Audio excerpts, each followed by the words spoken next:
phonics practice today, we are reading Tad's dad. As you can see, this ending sound is ad, ad, ad. Let's go.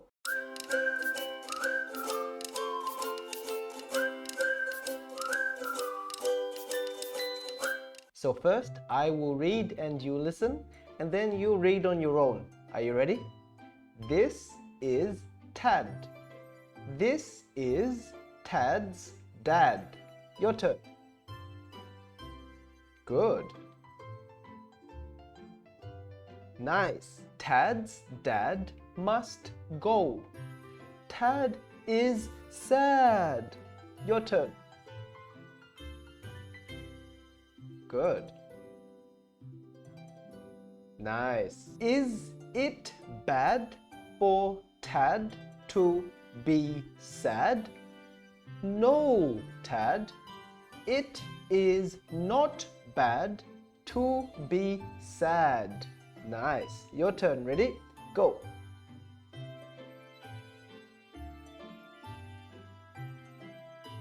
Good.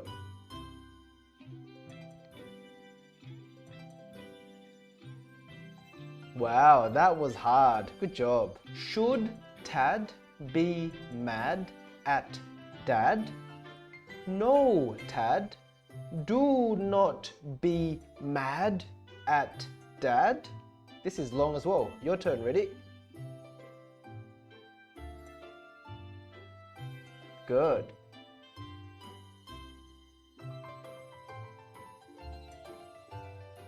Nice. Tad waits for Dad. Go.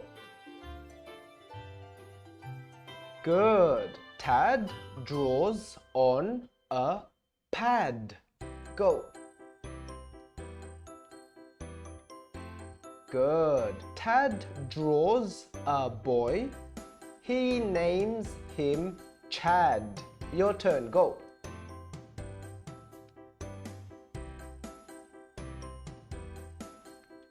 Good. What fun adventures Chad had on a pad. Good. Your turn. Good. Wow, nice job. Who is that? It is Dad. Your turn. Go. Good. Tad is glad to see his dad. Your turn.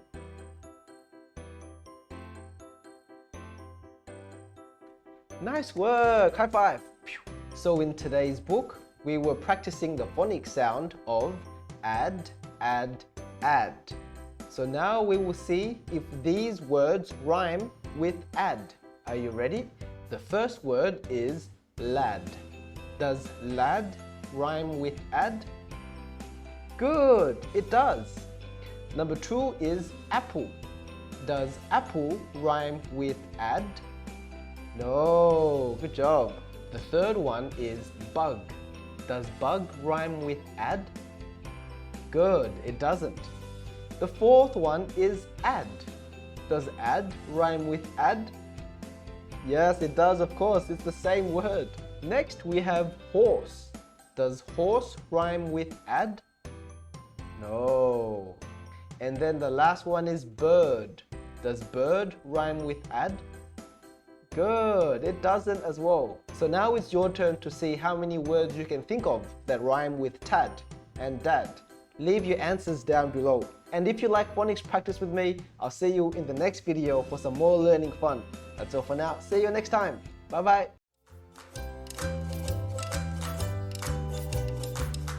For Comic Book Tuesday in January, we are reading all about monsters. Today, we are reading Hey, That's My Monster by Amanda Noel. Let's go!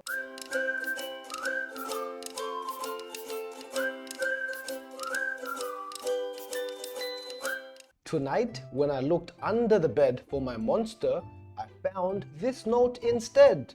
So long, kid. Gotta go. Someone needs me more than you do. Gabe. What? Gabe was my monster.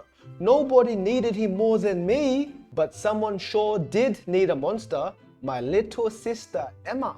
Now that Emma slept in a toddler bed, she liked to climb out, roam the house, and play noisy games at night. I knew my monster would keep her in bed so she would fall asleep. I knew a monster would keep her in bed so she could fall asleep. But not my monster. I had to get Abe back. I tiptoed across the hall to Emma's room. But she wasn't there. But Gabe was.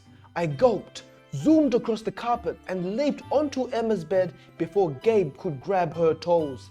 "Gabe," I whispered, "please go back to our room. I'll get Emma to sleep." "You?" he snorted. "You're gonna get her to sleep? Ha! That's a good one. But you know what? I like you, kid, so I'll give you 3 chances. If she's not asleep, I'll be back." And Gabe was gone. Just then, Emma toddled into the room. She clearly needed a monster. Maybe she didn't know how to get one, but I did. "Hey, Emma," I said, "let's play. Can you knock on the floor?" Emma knocked with a dinosaur. It worked. I heard some creaking under Emma's bed. Then something sniffled. It squelched and dripped. So far so good, I thought. This monster sounds scary enough for Emma, but Emma kept playing. A slime-covered monster slid out. It oozed towards Emma. "Icky," she laughed, wiping one of the monster's noses. "Icky, wipe." Emma wasn't scared at all. "Excuse me," I said to the mucus monster. "I didn't catch your name." "My name is Agatha," she said through stuffed noses. "Time for bed, Emma." Emma giggled and wiped some more. I knew this wouldn't work. "Thanks, Agatha. Nice try. But I think we need a monster with claws."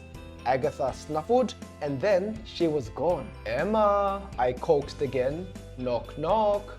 She knocked on the floor with a teapot this time, and I heard more creaking. Then a slippery tail slithered out from under the bed. The second monster rasped, "I'm Cynthia." Much better, I thought when I saw the jagged claws. Cynthia might be the perfect monster for Emma. But Emma blinked and said, "Pretty." Then she decorated Cynthia's tail with bracelets. "Ugh," Cynthia snarled. "I'm not here to play dress up. I'm here to scare you into bed." Cynthia rattled louder, but Emma danced to the beat. "I'm sorry, Cynthia," I said. "This isn't going to work." "Well, I never," she sniffled, and then she was gone. "Cynthia, come back," Emma demanded, stomping on the floor. Excellent, I thought. Maybe that would summon the perfect monster for Emma. Tentacles swarmed from under the bed, and an icy voice called, "Ooh." I shrank back in horror, but Emma was enchanted. "Who's out of bed?" the monster continued. "Come to Vladimir." Emma high-fived one of the tentacles, and the third monster emerged. I already had my doubts about this one, but he was my last chance. "Vladimir," I asked, "can you get Emma to sleep?" "Yes," he hissed, reaching for Emma. "I can get her." Emma giggled and hopped over the tentacles like jumping ropes. "Oh no," I blurted. "She's not supposed to be having fun. This'll never work." Vlad's tentacles dropped. He slunk under the bed and he was gone. "Sorry, Vlad," I called. Boy, was I sorry. I was about to lose Gabe forever. Now, Emma was coloring and singing "Blabba Mia, blah blah, Cynthia, ya ya, Agatha, fa fa." Gabe must have heard her because he was back. "That's it, kid," he grunted. "You've had your 3 tries. Now it's my turn." Gabe's green ooze sizzled across the floor as he growled, "Put the crayon down." Emma peered at my hulking, sharp-clawed monster and said, "Fuzzy." "Hey, Gabe," I cheered. "Emma isn't afraid of you." "What?" Gabe burst out from under the bed and loomed over Emma. Steam purted from his ears.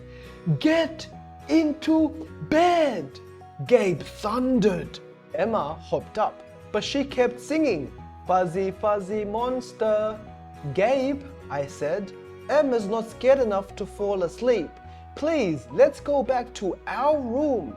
"No can do, kid," Gabe growled. "I may not be the perfect monster for Emma, but I'm the best so far. At least she's in bed now. I gotta stay here. You're on your own." I knew Emma needed Gabe, but he was my monster. How was I ever going to get to sleep without him? Just then, we heard a tiny noise. Emma froze. Gabe and I peed under the bed. "Stella, what are you doing here?" Gabe asked. "Hi, Gabe," Stella said, tugging on her tutu. "You forgot your snack. Mama thought you'd be hungry, so she sent this." Who knew? Gabe had a little sister too. I thought Stella's hiccups were cute, but Emma obviously didn't. Emma sure noticed. She tiptoed closer, hiccuping with every step. From under her covers, Emma squealed, "Shoo, shoo," Stella repeated. "Oh, shoo, that's where toes go. I love toes." Stella crept towards Emma's feet. Emma squealed, scrunched in her feet, and giggled, "No toes, no toes." Gabe laughed. "Stella, it looks like you're the perfect monster for Emma. Now, if you don't mind, you can get her to sleep, while I get back to what I do best." Stella nodded. I sighed with relief and switched off Emma's lamp. Then I ran to my room, leaped into bed, and scrunched in my feet so Gabe couldn't get them. I shivered happily. Emma had Stella. I had Gabe. Everything was back to normal. I shivered again. We'd all be asleep in no time. Wow, what a funny story. What do you think about Gabe and about the children in his book? Share with me down below. If you enjoyed this story, you'll enjoy the next one even more. I'll see you in the next lesson. That's all for now. See you next time. Bye-bye.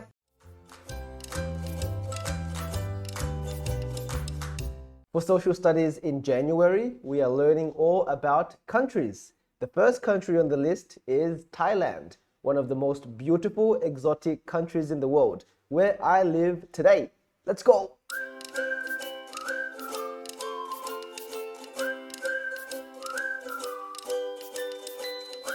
Chapter 1.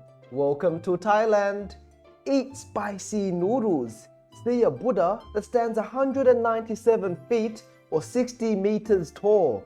Where? In Roi Et. Welcome to Thailand. There are many islands off the coast. The Phi Phi Islands have beautiful beaches. Many tourists visit. Bangkok is the capital. The Chao Phraya River flows through it. Boats carry goods through the city, like what? Flowers, rice, produce. They make floating markets. Did you know that this country was once called Siam? Thailand means land of the free. Thai people have always controlled their own government. About 1/3 of the country is covered in forests. Many animals live in them, like what? Leopards, bantangs, Siamese crocodiles, Asian elephants are here, so are tigers. What do you think? Forest once covered more than half of the country.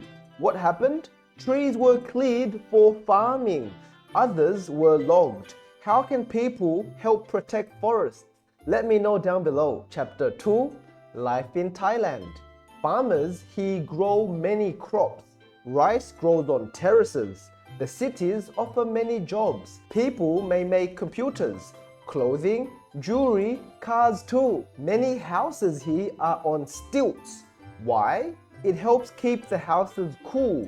Livestock can be sheltered underneath too.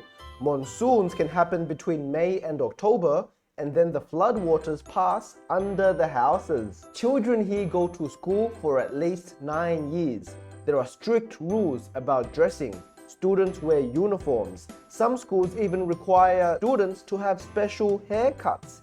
What do students study? Math, science, history, even Buddhism. They take computer classes too. Did you know that children bow to teachers in Thailand? To parents too. Why? It shows respect. Every town or city has their own wat, which is a temple. They are for religious services. They are meeting places too. Festivals or sporting events may take place at them. Wat Phra Kaew is the temple at Bangkok's Grand Palace. It houses the famous Emerald Buddha. Take a look at this pie chart. Most people here practice Buddhism. 95% of them. Chapter 3. Food, Fun and Holidays. Food here is made with curries, chilies and other spices. Pad Thai is rice noodles stir-fried with meat and vegetables. Tom Yum is a salty, spicy lemon soup. Satay is barbecued meat on a stick. It is served with peanut sauce, and rice is served with all meals. People play many sports here. Muay Thai is the national sport. This is Thai kickboxing. Sepak takraw is like volleyball. It is played with the feet, elbows and head. People also enjoy soccer. They call it football. Thai people celebrate the New Year 3 times. There's the International New Year, the Chinese New Year, and the Thai New Year. This is called Songkran. Loi Krathong is in November. People float flowers and candles in waterways. They believe it will carry their worries away. Thailand is the land of wonder. Would you like to visit? Let me know down below. What do you think? Thai people celebrate many different holidays. What holidays does your family celebrate? Which is your favorite? And how do you celebrate it? Share with me down below too. Now let's go through some of the new words we learned in today's book. The first word is capital, which is a city where the government leaders meet. Crops are plants grown for food. Livestock are animals that are kept or raised on a farm or ranch. Logged means to be cleared or cut down for lumber. Monsoons are seasons or storms that bring heavy rain. National is of, having to do with or shared by a whole nation. Stilts are posts that hold a structure above the ground or water level. Temple is a building used for worship. Terraces are raised flat platforms of land with sloping sides. And then tourists are people who are traveling for pleasure. Now it's your turn. What do you think about Thailand? Do you want to visit one day? Share with me down below. And also let me know what are some things you learned in today's book. Take some time to think about it, and when you're ready, I'll see you in the next episode for some more learning fun. That's all for now. See you next time. Bye-bye.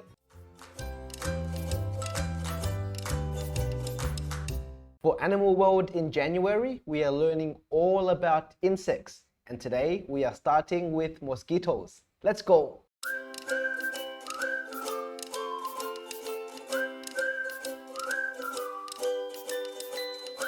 Now, what are mosquitoes? A mosquito lands with a quiet hum. This insect sucks blood like this. Most mosquitoes are brown or black. Some have stripes or bright colors. Mosquitoes only have 2 wings. Their pointy mouths are like needles. The mosquito life. Mosquitoes rest under leaves or in shady holes. Many hide during the day. Mosquitoes drink nectar. Only females suck blood. They need it to make eggs. So when you get a mosquito bite, that's a female mosquito. Some mosquitoes are big pests. They can spread diseases. So be careful from water to air. Female mosquitoes lay eggs near or on water. Larvae soon hatch. This is a larva, and female mosquito lifespan is about 2 months. Larvae grow in ponds, puddles, and bird baths. They molt to become pupae. Pupae rest at the water's surface. They open and adult mosquitoes crawl out. Like this. Now it's time to learn some of the words from this book. The first word is disease, which is sickness that stops the body from working normally. So diseases make you sick. Molt is to shed skin for growth. And then there's hatch, which is to break out of an egg. Nectar is a sweet liquid that comes from plants, especially flowers. Larvae are baby insects that have come from eggs. Larvae look like worms. And finally, pupae are young insects that are about to become adults. Now it's your turn. What do you think about the mosquitoes? Share with me down below. And also, tell me some things you learned about them in today's book. Take your time, and when you're ready, I'll see you in the next class for some more learning fun. That's all for now. See you next time. Bye-bye.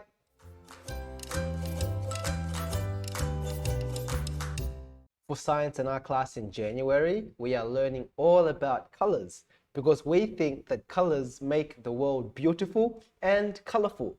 Today we're beginning with white, one of the most important colors in the world. Let's go!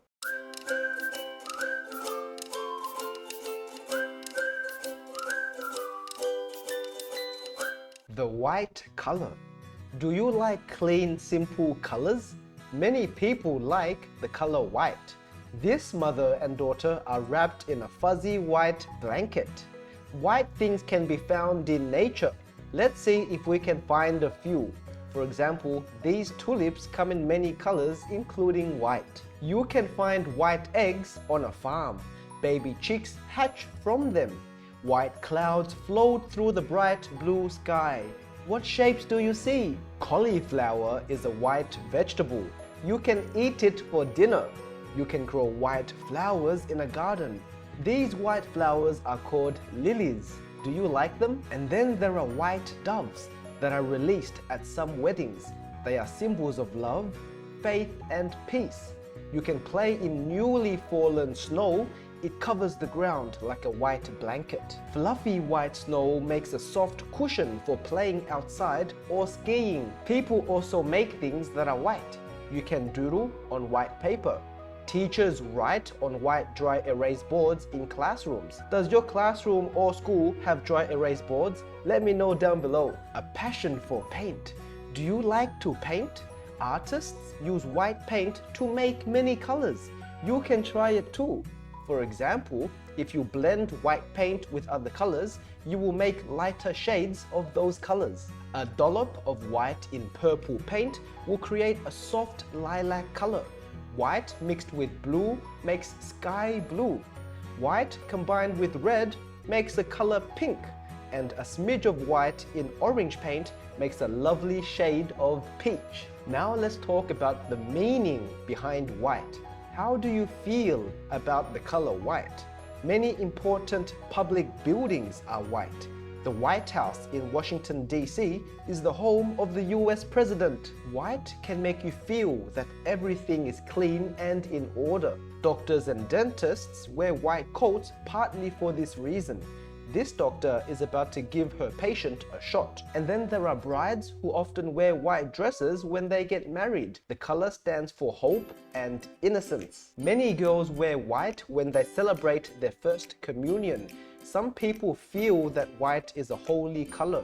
Angels wear white in many religious paintings. Whitney loves white. Whitney is this girl here, and she loves the color white. Whitney has a white guinea pig named Snowy. A guinea pig may be all one color or several colors. Its fur may be white, black, brown, tan, or cream. Whitney has a white computer, white furniture, and white clothes. She feels rested and relaxed in her white bed.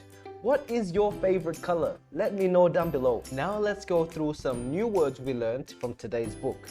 The first word is dollop, which means a little bit. Doodle is to make a little drawing. Experiment is to try something out in different ways. Innocence is the state of being pure and harmless. Release is to set free. Religious is a part of an organized faith. Shade is the darkness of a color. And finally, symbol is something that stands for something else. Now it's your turn. What do you feel about the color white? Share with me down below. And also tell me what are some favorite things you have that are white color. Take some time to think about it. And when you're ready, I'll see you in the next lesson for some more learning fun. That's all for now. See you next time. Bye-bye.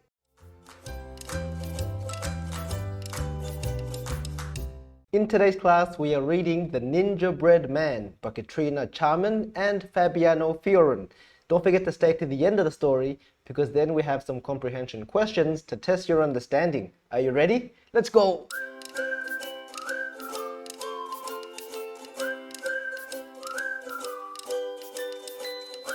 Once upon a time, in a small house in the forest, a lonely old man decided to make himself a friend.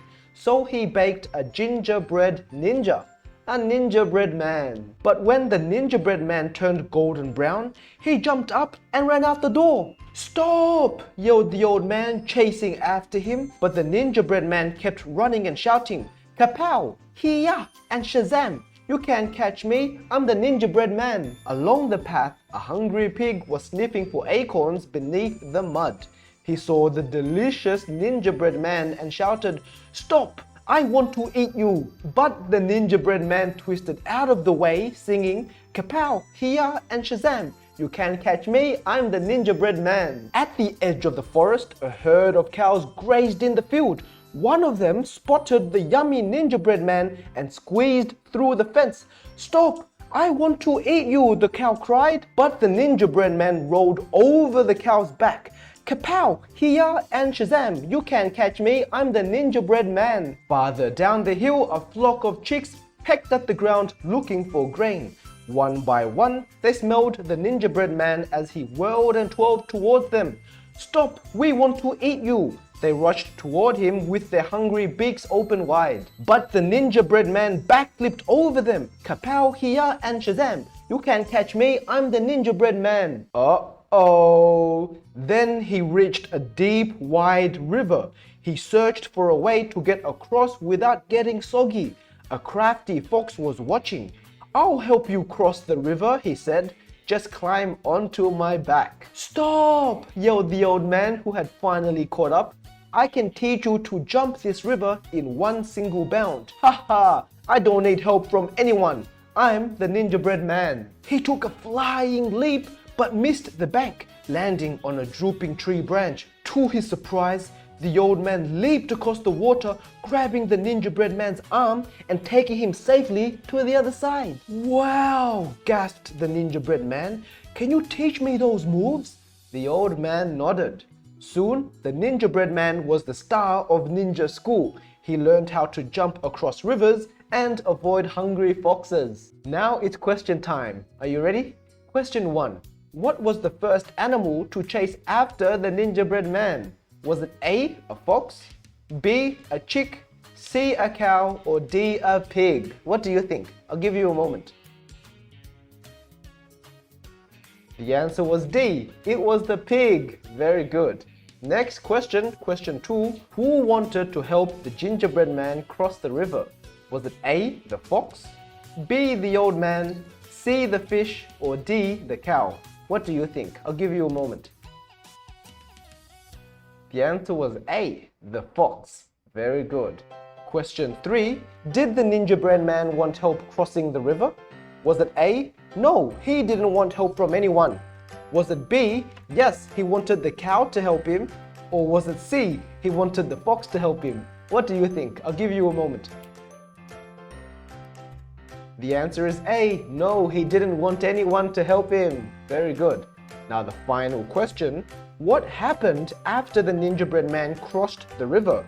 Was it A, he went to ninja school, B, the old man ate him, or C, he kept running away? What do you think? I'll give you a moment. The answer is A, he went to ninja school with the old man. Very good. How many answers did you get correct? Let me know down below. If you got 4 out of 4, it means you got 100% and you're amazing. Good job. Now it's your turn. What do you think about this story? Did you like it? And what did you learn? Let me know down below. Take some time to think about it, and when you're ready, I'll see you in the next lesson for some more learning fun. That's all for now. I'll see you next time. Bye bye.